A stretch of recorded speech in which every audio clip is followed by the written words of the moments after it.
सूफी शायर रखियल साईं बलोचिस्तान जो हिकिड़ो बुजुर्ग शायर आहे उन खां पुछा कयनि त साईं असांखे ॿुधायो त तव्हां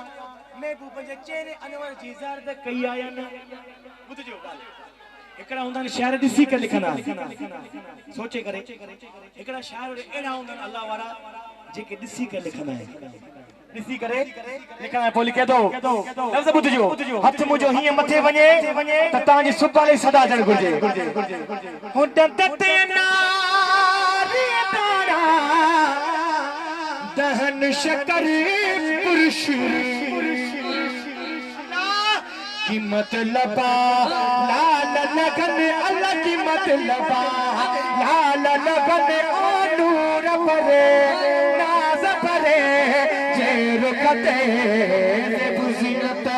जुल्फ लगन अल्लाह से बुज़ीनत जुल्फ टहन अल्लाह से बुज़ीनत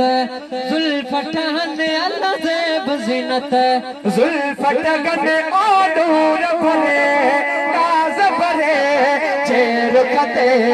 ऐसे बुज़ीनत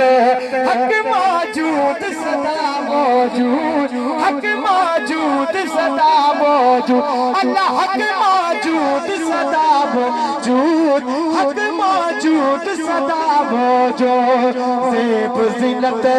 जुल्फ लगन अल्लाह से बुज़ीनत अल्लाह से बुज़ीनत जुल्फ टहन अल्लाह से बुज़ीनत